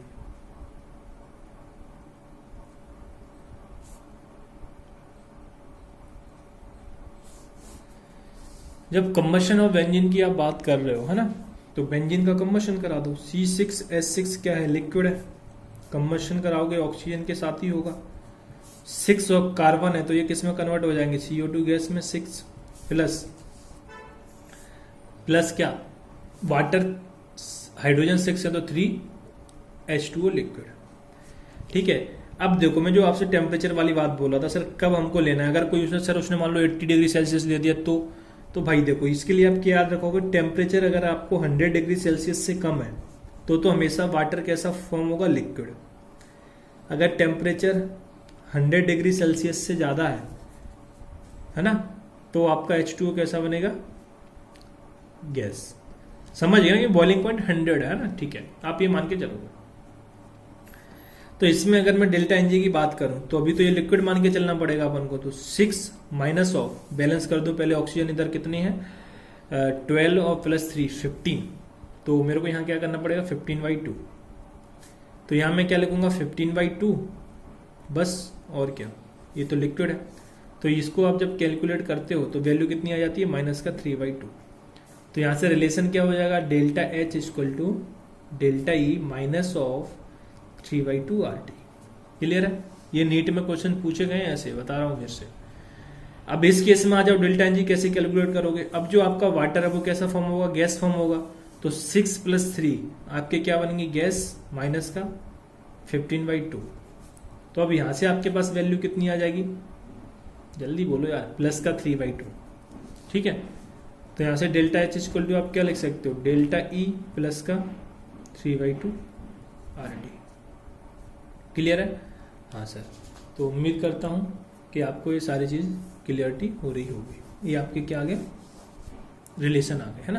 तो ये टेम्परेचर का कॉन्सेप्ट था जो आपको क्या रखना है? याद रखना है। फिर से बोल रहा हूँ, ठीक है? हाँ सर। अब अपन कुछ और अच्छे लेवल के क्वेश्चंस लेते हैं इसमें। ये तो हो गए आपके नीट में इस टाइप के पूछे जाते हैं। अब ऐसा नहीं है कि नीट में पूछे जाते हैं सर, जेई में नहीं पूछे जाएंगे, है ना? पानी पी लो यार।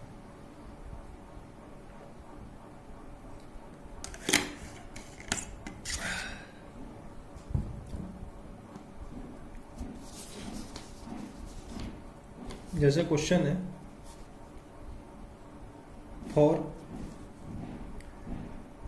The combustion of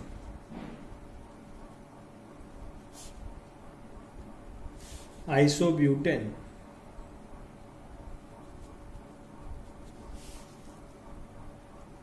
at 127 degree Celsius, है ना? ऑप्शन दिया है आपके पास। इसमें क्वेश्चन करेंगे 3-4 क्वेश्चन। फर्स्ट में आपको ऑप्शन दिए हैं delta H equal to delta E,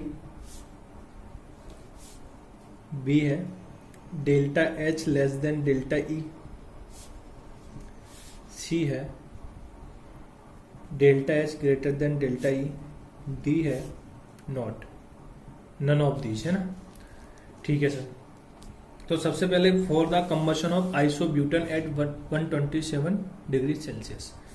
isobutane बोला है, पहली बात तो ब्यूटेन जब तक आप बात कर रहे हो कार्बन 4 तक, तो ये आपको पता है ये क्या है, होंगे गैस फॉर्म में रहता है, इसके बाद लिक्विड में कन्वर्ट होता है ना।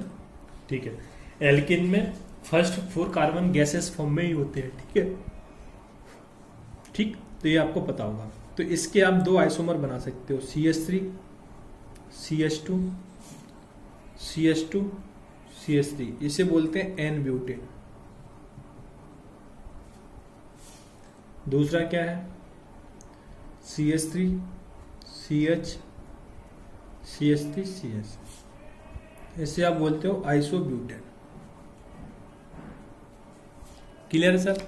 हाँ, तो आपको आइसोब्यूटेन का कराओ भाई चाहे ब्यूटेन का कराओ, बात तो एक ही है, दोनों के लिए होगा क्या, C4H10, अपन पहले भी बात कर चुके हैं, है ना, थर्मोकेमिस्ट्री के अंदर।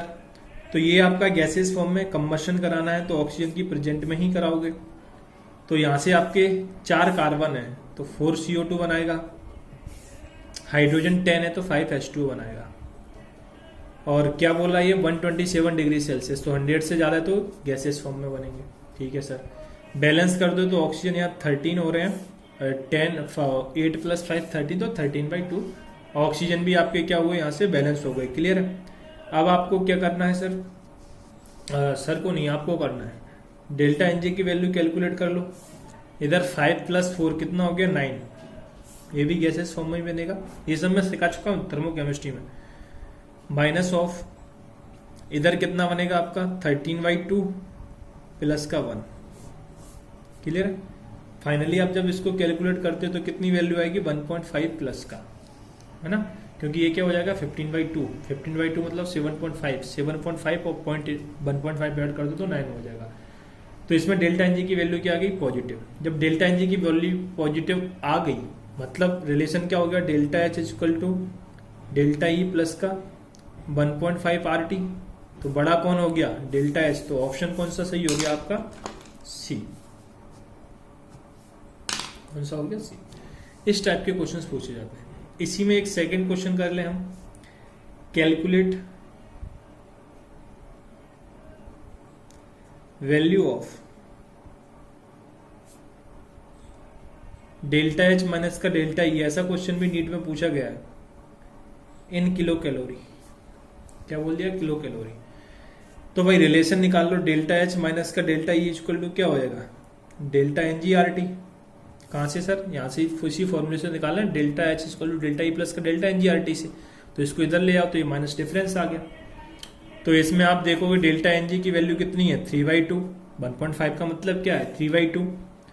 आर को किलो कैलोरी बोला है तो 2 से मल्टीप्लाई कर दिया, है ना। टेम्परेचर 127 डिग्री सेल्सियस दे रखा है क्वेश्चन में, देख लो 127 डिग्री सेल्सियस दे रखा है, दिख रहा है ना, हाँ। तो इसको केल्विन में कन्वर्ट करोगे तो कितना हो जाएगा, ये आपका 400 है ना, पता है ना, प्लस 273 कर देते हैं। साथ में किलो केल्विन, किलो कैलोरी बोला है तो 1000 से डिवाइड भी करना पड़ेगा किलो में कन्वर्ट करने के लिए। ठीक है सर, हाँ। तो इसको जब आप कैलकुलेट करते हो तो 20 से तो 20 उठा दो पहले तो, है ना। अब क्या करो 2 से 2 उठा दो तो कितना हुआ 4 × 12 अब, और नीचे कितना है 10, तो कितना हो जाएगा 1.2 किलो कैलोरी। ठीक है सर, हाँ। अब एक क्वेश्चन और लेते हैं, calculate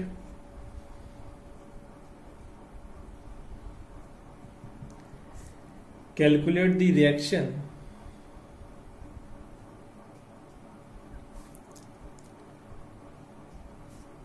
eight 227 degree Celsius. Reaction आपको दे रखी है, मैं कैलकुलेट द रिएक्शन लिख रहा हूं, बताओ। फॉर द रिएक्शन से 2B गैस ये फॉर्म कर रहा है 3C गैस 3C लिखा है ये, प्लस का डी गैस, और इसका delta HR of reaction minus का 20 किलो कैलोरी पर मोल दे रखा है, पर मोल है ना। पर मोल का मतलब समझते हो ना, ये 1 मोल ऑफ रिएक्शन है सर, 1 मोल ऑफ रिएक्शन की एंथैल्पी है। मतलब क्या हुआ कि जब आपका 1 मोल A और 2 मोल B कंबाइन होते हैं तो 3 मोल ऑफ C और 1 मोल ऑफ D देते हैं। तो इस पूरी प्रोसेस ये हो रहा है, इसको हम क्या बोलेंगे, 1 मोल ऑफ रिएक्शन, है ना। 2 मोल ऑफ कब बोलेंगे, जब आप इसमें 2 से मल्टीप्लाई कर दो तो फिर इसमें भी 2 से करना पड़ेगा। समझ गया ना, ये सब थर्मोकेमिस्ट्री में अपन को बता चुके हैं, आपको बता चुके हैं, ठीक है। आगे बोल रहा है कैलकुलेट हीट एक्सचेंज। अभी अच्छे लेवल के क्वेश्चन स्टार्ट हो गए। Heat exchange when reaction takes place in closed rigid container। करो भाई सर, पता ही नहीं चल रहा निकालना क्या है, पता चल रहा है, ध्यान दो। क्वेश्चन बोला है for the reaction at 227 degree Celsius reactions दी है, डेल्टा HR की वैल्यू दे रखी है। बोला कैलकुलेट हीट एक्सचेंज व्हेन कब, जब reaction take place in close container. Close container का मतलब क्या हुआ, कांस्टेंट वॉल्यूम, बात कर चुके हैं। वॉल्यूम क्या होगा, कांस्टेंट होगा, समझ रहे हो ना। क्लोज कंटेनर में क्या होगा, आप उसको मोल्स बढ़ा नहीं पा रहे हो तो वॉल्यूम क्या हो गया, कांस्टेंट हो गया।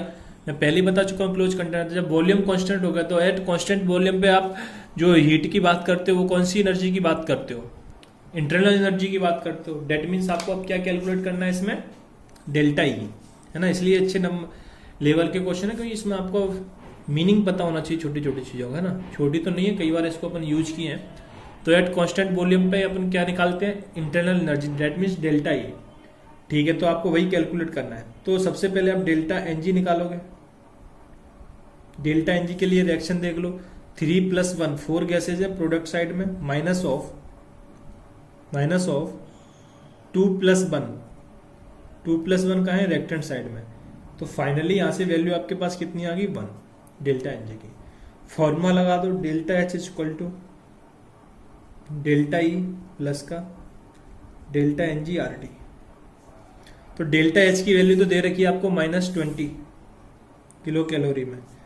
डेल्टा E कैलकुलेट करना है, क्वेश्चन में बोल रखा है कांस्टेंट रिजिड कंटेनर, है ना, ठीक है सर। और साथ में डेल्टा NG की वैल्यू 1 है, R की वैल्यू आपको कैलोरी बोला है तो 2 से मल्टीप्लाई कर दोगे क्योंकि ये आपको किलो कैलोरी में दे रखी है। R की जगह 2 पुट करोगे।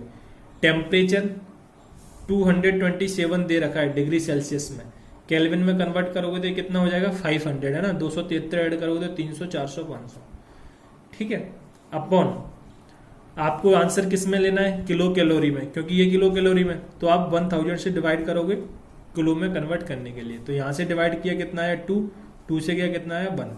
तो फाइनली 1 आया ना, ये सही लिखा ना मैंने भाई, हाँ। तो यहां से डेल्टा ई की वैल्यू कितनी आ गई, इधर +1 है, उधर जाएगा तो माइनस का 1 हो जाएगा, तो माइनस का 21 किलो कैलोरी, ये आ गई आपकी फाइनल आंसर। अब देखो मैं आपको इन क्वेश्चंस में एक और अच्छी बात बताऊं सर। क्या अच्छी बात यह है कि इन क्वेश्चंस में जो डेल्टा H और डेल्टा E है, जब आपके पास ऑप्शन सामने होंगे ना तो आप उसको अच्छे से कर पाओगे। जब डेल्टा H और डेल्टा E है तो इनमें डिफरेंस 1 या 2 यूनिट से ही आता है, मैक्सिमम 6 यूनिट तक जाता है। मैक्सिमम मतलब कंडीशन बहुत ही ज्यादा हटके हो जाए, नहीं तो 3-4 यूनिट का डिफरेंस आता है। देखो यहाँ पे 20 आया, इसका 21 आया है। डेल्टा H और डेल्टा E में ज्यादा डिफरेंस नहीं आता है। तो ये आप ऑप्शन देके गैस कर सकते हो, है ना। इसका यूज करना जब ऑप्शन शीट सॉल्व करो ऐसे, है ना। और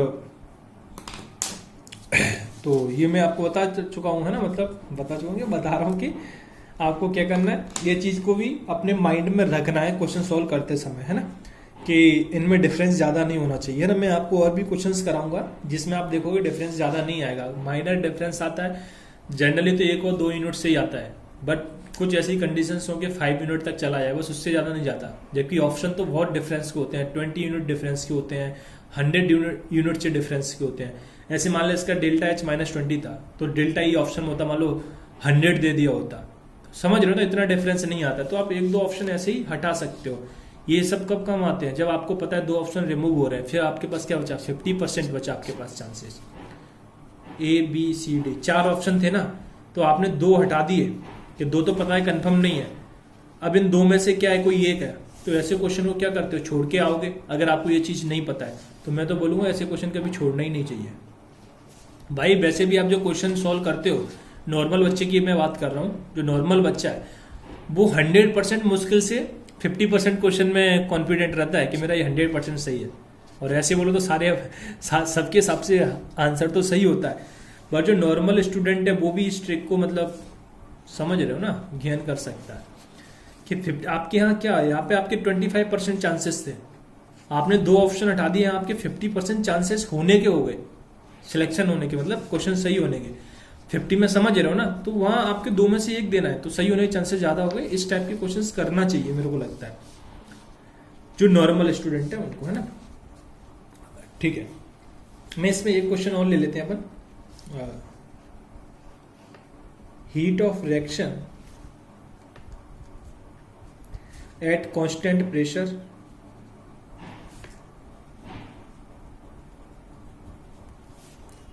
for combustion of benzene, combustion of benzene, benzoic acid, benzoic acid, और ये भी कैसा, ब्रैकेट में क्वेश्चन में दिया है, solid at 27 degree Celsius is -750 kilo calorie per मोल। आगे बोल रहा है कैलकुलेट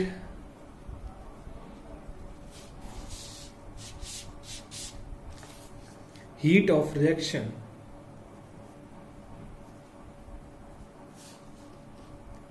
एट कांस्टेंट वॉल्यूम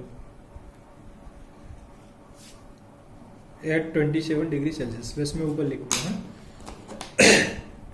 देखो अब इसमें क्या पूरा लैंग्वेज का खेल है, लैंग्वेज समझ में आ गई क्वेश्चन की तो सिंपल हो गया। बोला heat of reaction at constant pressure, किस पे, कांस्टेंट प्रेशर पे आपको heat of reaction for combustion of benzoic acid at 27 degree Celsius is -750 kilo calorie per mole. तो यहां से आपको समझना क्या है, कांस्टेंट प्रेशर पे आपको हीट दी है, इसका मतलब क्या हुआ कि आपको क्वेश्चन में डेल्टा एच की वैल्यू दे रखी है। कांस्टेंट प्रेशर पे क्या होता है, समझ गया ना, क्यूपी हीट क्या बोला था, क्यूपी इक्वल टू क्या बोलता है, delta H S constant pressure पे। तो ये कांस्टेंट प्रेशर ही बोला, वो कितनी दे रखी है, -750 किलो कैलोरी पर मोल। ठीक है सर, कैलकुलेट क्या करना है, calculate heat of reaction at constant volume, that means delta E आपको कैलकुलेट करना है और डेल्टा एच आपको दे रखा है।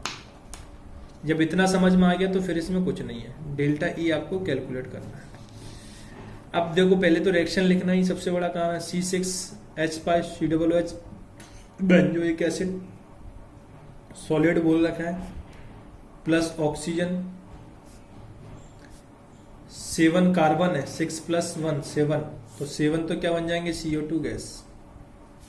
हाइड्रोजन कितने हैं, 6, तो 3 क्या बन जाएंगे, H2O लिक्विड, क्योंकि 27 डिग्री सेल्सियस बोला है। ऑक्सीजन 14 + 3 10, गलत बोल दिया क्या, सही तो बोला, 14 और +3 17 हो गए, 17, इधर कितने अभी 2 ये हो गए, तो कितने चाहिए 15, तो 15/2। सबसे पहला काम है डेल्टा एनजी कैलकुलेट करना। प्रोडक्ट साइड में 7 + का 3 माइनस ऑफ रिएक्टेंट साइड में 15/2, तो यहां से डेल्टा एनजी आ गया -1/2। क्लियर है, अब इस क्वेश्चन में कुछ नहीं है। Delta H equal to delta E plus का डेल्टा एनजीआरटी। क्लियर है, देखो आपको कैलकुलेट करना है डेल्टा ई, तो डेल्टा एच की वैल्यू दे रखी है क्वेश्चन में माइनस का 750, डेल्टा ई कैलकुलेट करना है, plus of delta N G की वैल्यू दे रखी है माइनस का 1/2 इंटू आर की वैल्यू आपको कैलोरी में दे रखी है, इसकी वैल्यू किलो कैलोरी, तो 2R की जगह टेम्परेचर केल्विन में लेना है, तो कितना 27 है, केल्विन में कन्वर्ट करोगे तो 300, किलो में कन्वर्ट करना है तो 1000 से डिवाइड कर दोगे। ठीक है, हाँ सर, तो 2 0 से 2 0 हटा दो, 2 से 2 हटा दो, तो कितना बचा माइनस का 3/10 यानी कि 0.3। समझ रहे हो ना मैं जो कैलकुलेशन बता रहा हूँ, माइनस का 550 डेल्टा ई माइनस ऑफ 0.3, 3 बचा ना, तो 10 से डिवाइड करो तो 0.3 आएगा। तो यहां से भी जब आप डेल्टा ई कैलकुलेट करते हो तो इधर आके क्या हो जाएगी, जल्दी बोलो सर, प्लस की हो जाएगी, तो क्या हो जाएगा माइनस का 750 प्लस का 0.3, तो फाइनली कितना आ गया delta E equal to minus of 749.7 kilo calorie. देखो इसमें भी कितना डिफरेंस आया है, यहाँ डेल्टा एच माइनस का 750 थी, यहाँ कितना है माइनस का 749.7 है ना। तो मैं आपको पहले ही बोल चुका हूँ इस टाइप के क्वेश्चंस में ज़्यादा डिफरेंस नहीं होता है ना। तो आप ऑप्शन देख के ये चीज़ें आसानी से कर सकते हो, है ना। इस पर भी अपन को कुछ और क्वेश्चंस करने हैं, तो अपन वो नेक्स्ट लेक्चर में देखेंगे। तो आज के लिए इतना ही, बस इतना ही बोलूँगा कि आप पढ़ते रहिए, खुश रहिए, और क्या। आज के लिए इतना ही, थैंक यू, गुड बाय।